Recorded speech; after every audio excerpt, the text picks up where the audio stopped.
여러분 안녕하십니까? 혁신 라이프 코칭 연수원 ICC 창설자 신현근 정신분석학 박사입니다. 제가 이번에 클래스 EU 클래스 마켓에 저의 영상 강의를 개설하였습니다. 이번에 처음 개설한 강의는 정신분석적 인간 이해 과목입니다. 제가 하는 강의 내용을 여러분께서 잘 아실 수 있도록 이 과목의 소개 영상과 첫 번째 강의 정신분석학의 정의와 두 가지 기본적 가설을 주제로 한 강의 영상을 여러분께 소개합니다. 이 두 개의 영상을 보시고 더 관심 있으신 분들은 직접 제 클래스 사이트로 들어가셔서 클래스에서 어떤 것이 진행되는지 검토하시고 여러분 주위에 있는 분에게도 제 강의가 있음을 알려주시면 고맙겠습니다. 여러분 감사합니다.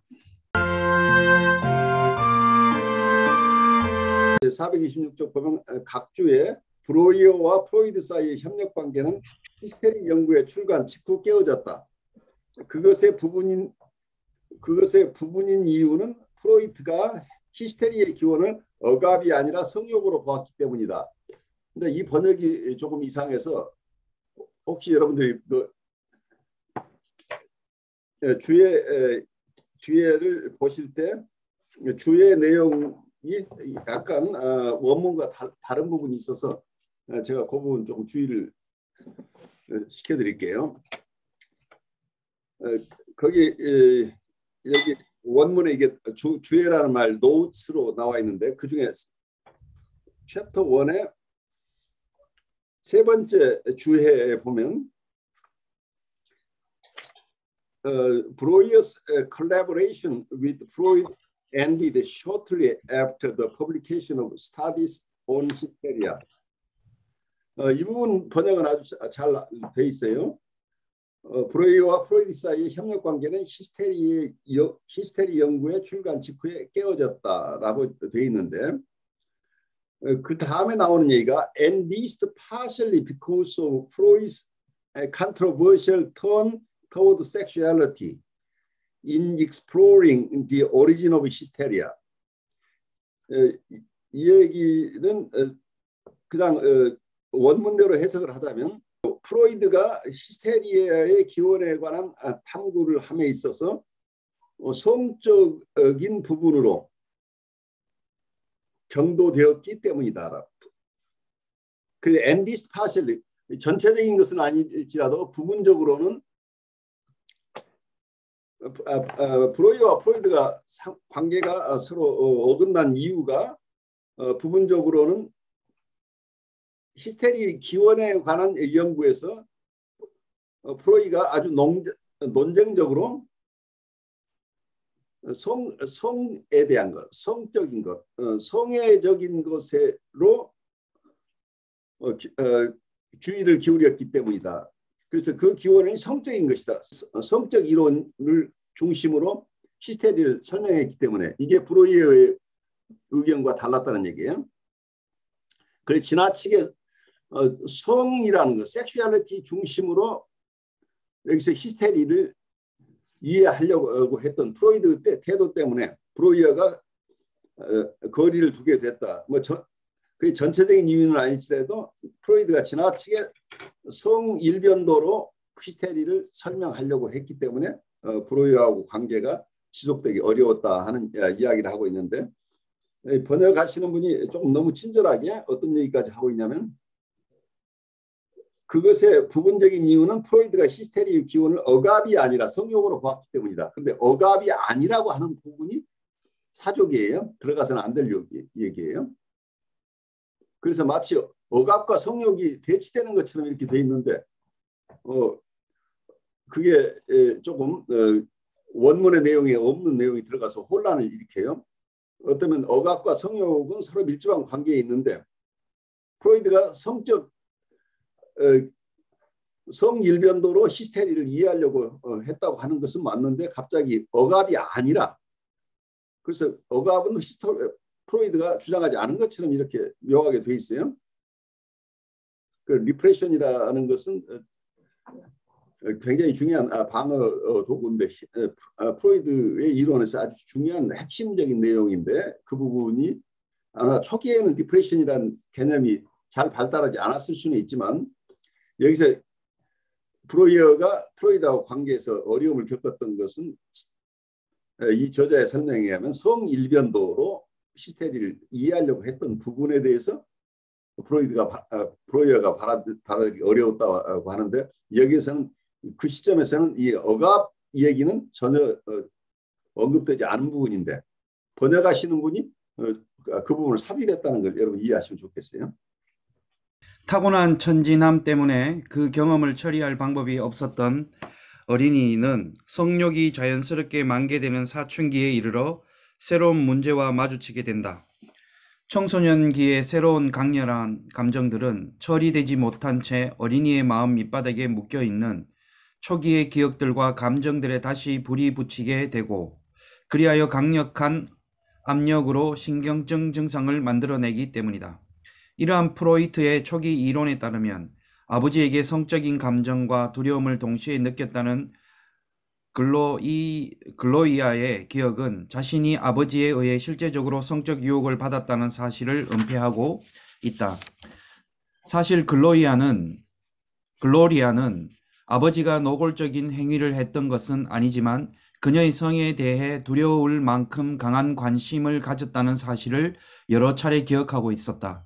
그녀가 아무리 사생활을 침해하지 말아달라고 해도 아버지는 갑작스럽게 그녀의 방에 들어서 그녀의 육체적 성숙에 대한 이야기를 던지고 했다. 그러한 아버지의 말이 그녀를 불안하고 당황스럽게 했다. 프로이트는 그의 동료들의 심한 비판에도 불구하고 유아기 유혹에 관한 그의 이론을 확대하고 발전시켰다. 동시에 그는 자기의 꿈의 해석을 통해 자기 자신의 과거와 씨름을 하였다. 1896년에 프로이트의 아버지가 세상을 떠난 후 그는 부모에 관해 스스로도 놀랄 만한 감정을 드러내는 일련의 꿈들을 꾸었다. 프로이트는 자신의 어릴 적 성적 경험의 가능성에 관하여 의문을 가졌다. 만일 모든 신경증이 유혹과 더불어 시작된다면 그리고 자신이 신경증적 증상을 가졌다면 자신도 유혹을 받았을 것이다. 그럼에도 불구하고 그는 그러한 기억을 찾을 수 없었다. 그의 아버지에 관한 꿈들은 무엇인가 다른 것을 암시하는 듯이 보였다. 작은 소년으로서 그는 어머니에게 성적인 소원을 가졌었고 아버지를 위험스런 적수로 간주하였었다. 그는 얼마 전에 아버지가 죽었다는 사실에 승리감을 느꼈다. 프로이트는 어릴 때 유혹을 받지 않았지만 그러나 유혹받기를 소망했던 것으로 보였다. 이러한 놀라운 자기 발견을 통해 프로이트는 유아기 유혹 이론을 의심하기 시작했다. 그 당시 신경증 증상들은 매우 혼란했다. 그렇다면 그렇게 많은 비엔나의 중상류층 어린이들이 그들을 돌보는 사람들에게 일상적으로 성적 학대를 받았다는 것일까? 아이러니컬하게도 프로이트가 그의 이론을 지지하는 증거들을 더 많이 모을수록 어린 시절 성적 경험에 관한 기억들을 보고하는 환자들이 더 많아질수록 그 이론의 타당성은 점점 더 줄어들었다. 이러한 가닥들을 한데 모아 프로이트는 기념비적인 결론에 도달했다. 1897년 플리스에게 보낸 편지에서 그는 많은 성적인 사건들이 아마도 아예 일어나지도 않았을 것이며 그러한 사건의 기억들이란 실제로 소원과 바램들의 기억들이라고 선언했다. 그것은 분명한 실패를 더 진취적인 탐구의 기회로 삼는 프로이트의 천재성을 보여주는 중요한 증거였다. 유아기, 유혹 이론의 좌절은 임상적 자료들을 매우 다른 방식으로 다루도록 만들었다. 유혹 이론은 어린이들이 성적으로 순진하여 성욕은 사춘기의 호르몬의 변화로 나타난다는 그 당시 일반적인 전제에 바탕을 둔 것이다. 유혹 이론은 순진한 어린 아이들이 어떻게 성욕에 눈떠 가는가를 설명해 주기 때문에 매우 그럴듯해 보였다. 그러나 만일 유혹이 일어나지 않았고 분석 과정에서 드러난 초기 기억들이 실제 사건이 아니라 소망과 바램들이었다면 아동이 성적으로 순진하다는 전제는 재고되어야 한다. 유혹 이론의 좌절은 1897년 유아기 성욕에 관한 이론을 낳는 결과를 가져왔다. 이제 프로이트는 환자들의 신경증 증상들 밑에 있는 충동과 갈등, 환상들이 외적인 환경에서 비롯된 것이 아니라 어린이의 마음에서 비롯된 것이라고 믿게 되었다. 자, 여기서 보시면 프로이드가 자기 아버지가 돌아가시면서 프로이드가 자기의 무의식에 대한 탐구를 하게 되죠. 아버지가 돌아가시는 사건이 프로이드에게 굉장히 중요한 계기가 됐던 것으로 보여요. 그러면서 자기의 무의식에 대한 성찰, 그리고 이것이 자기의 꿈에 대한 분석으로까지 이렇게 이어지면서 나중에 꿈의 해석이라는 책으로 1900년에 발간되게 되죠. 1899년에 발간됐는데 1900년에 발간한 것으로 이렇게 표면상으로는 드러나는데, 이 과정 속에서 자기 무의식에 대한 여행을 통해서 자기가 세운 이론 자체에 의심을 품기 시작했어요. 프로이드도 신경증이 많은 사람이었던 것으로 보여요.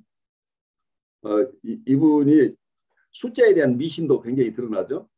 자기가 몇 살에 죽을 거라는 그 미신 같은 것도 있고, 본인 스스로도 여러 가지 장애들이 있는데, 어쩌면 프로이드가 자기의 신경증에 대한 얘기 부분을 드러내고 있지만, 또 학자들의 이렇게 깊이 프로이드를 깊이 연구한 분들 얘기는 프로이드가 자기의 프리에더퍼란 지점, 그러니까 어머니하고 관계에서 있었던 그 시기에 일어났던 여러 가지 상처나 이런 부분들에 대해서는 거의 본인이 언급하지 않고 있다고 봐요. 그래서 자기 나름대로도 여러 이슈들이 있는데, 자기가 너무 지나치게 모든 어떤 신경증이나 히스테리아, 넓게 봐서는 신경증 밑바닥에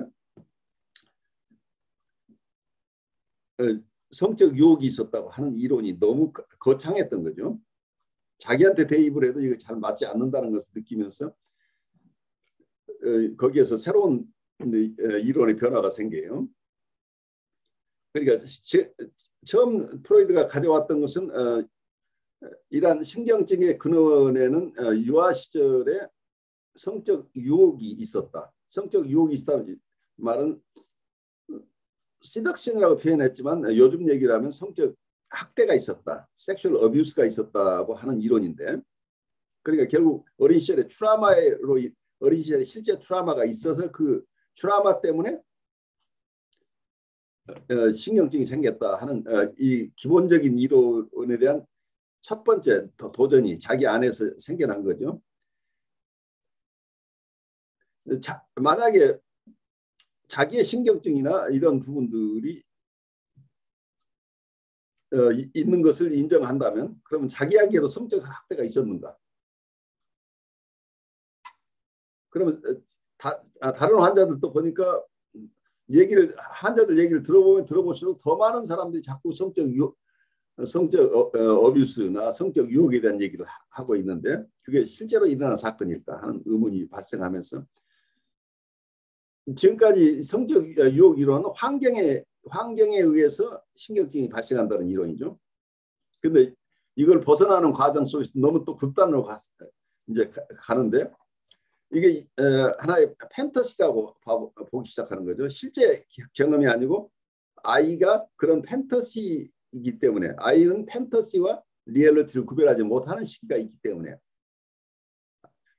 어떤 내담자들이 어린 시절에 자기의 체험이라고 얘기하는 것들 중에는 그 심리 내적 체험 혹은 환상, 판타지가 리얼리티와 구별되지 않고 지금 얘기되고 있을 가능성이 있다고 본 거죠. 그런데 이 이론이 극단로 가버리면 어떤 신경증은 트라우마 때문이 아니고 타고난 것 때문이다.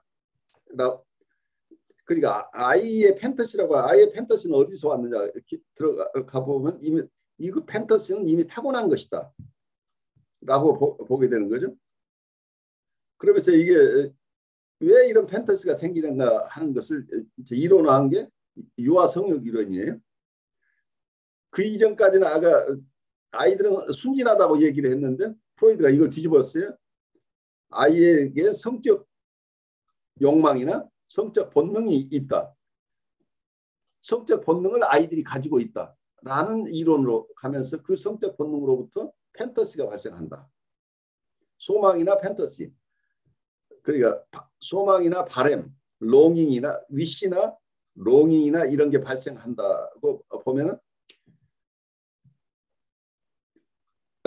지금 우리 내담자가 하소연하고 있는 것은 처음 이론으로는 전부 주위에 있는 부모 탓이거나 주위에 있는 형제나 사회 환경 탓이었는데 갑자기 이 이론이 유아 성욕 이론을 극단화하게 되면 실제 학대가 있었느냐, 실제 유혹이 있었느냐 없었느냐를 떠나서 이미 아이는 그러한 소망이나 그런 바램 혹은 환상을 가질 수 있기 때문에 그것이 원인이 됐다고 보아버리면 그 아이를 양육했거나 아이의 주위에 있었던 사람들은 다 면책이 되죠.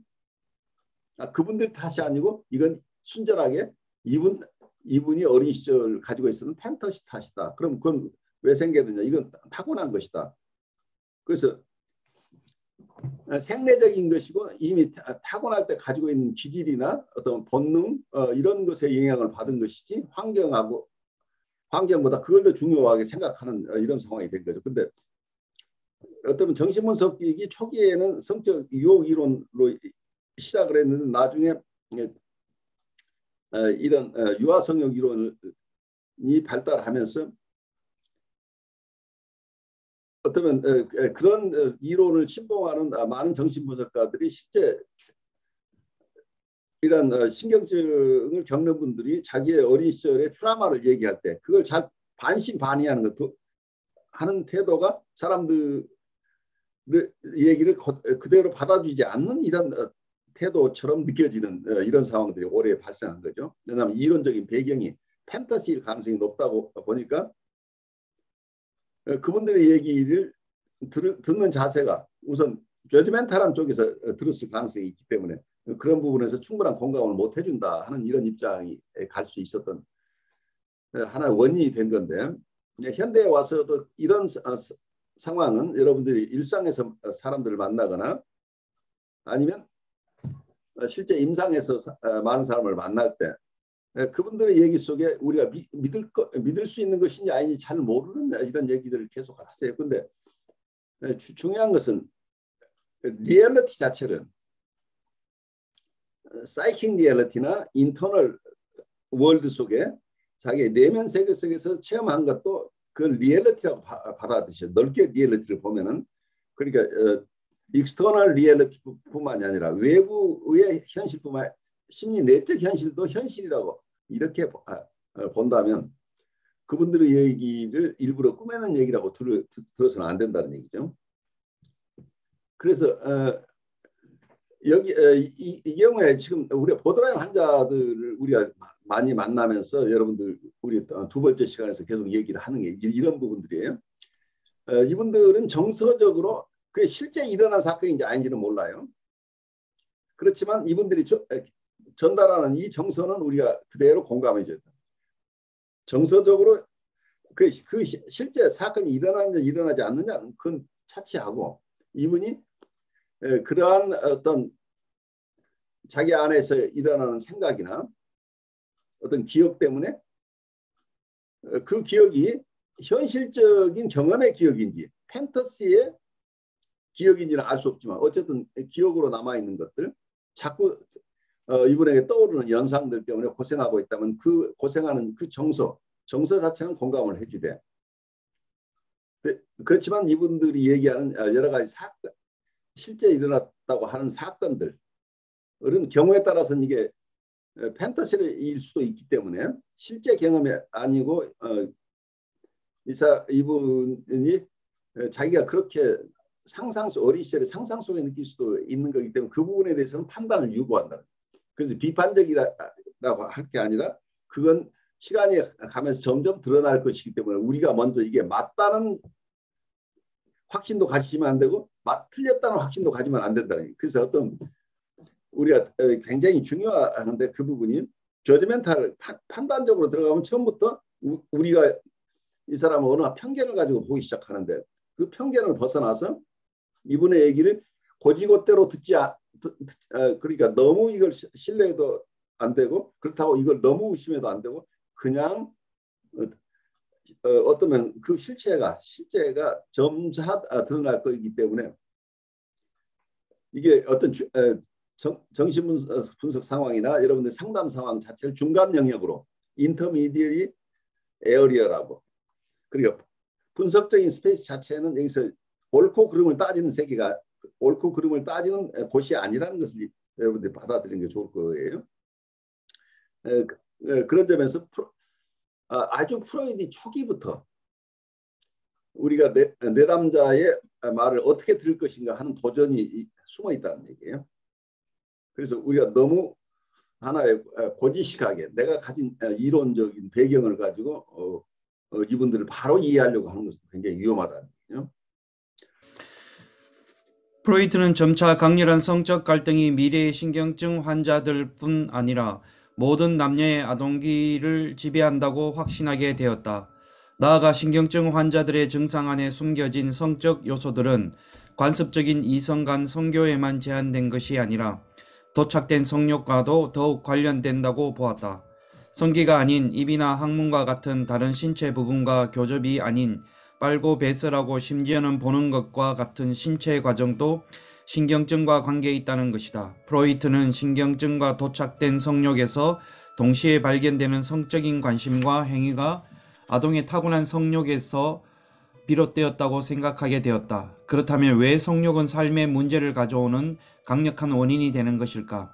임상적 발견들을 통해 프로이트는 성욕의 본질이 무엇인지, 그것이 마음에 어떻게 작용하는지를 다시 생각하게 되었다. 여러분 안녕하십니까? 혁신 라이프 코칭 연수원 ICC 창설자 신현근 정신분석학 박사입니다. 제가 이번에 클래스 EU 클래스 마켓에 저의 영상 강의를 개설하였습니다. 이번에 처음 개설한 강의는 정신분석적 인간 이해 과목입니다. 제가 하는 강의 내용을 여러분께서 잘 아실 수 있도록 이 과목의 소개 영상과 첫 번째 강의 정신분석학의 정의와 두 가지 기본적 가설을 주제로 한 강의 영상을 여러분께 소개합니다. 이 두 개의 영상을 보시고 더 관심 있으신 분들은 직접 제 클래스 사이트로 들어가셔서 클래스에서 어떤 것이 진행되는지 검토하시고 여러분 주위에 있는 분에게도 제 강의가 있음을 알려주시면 고맙겠습니다. 여러분 감사합니다.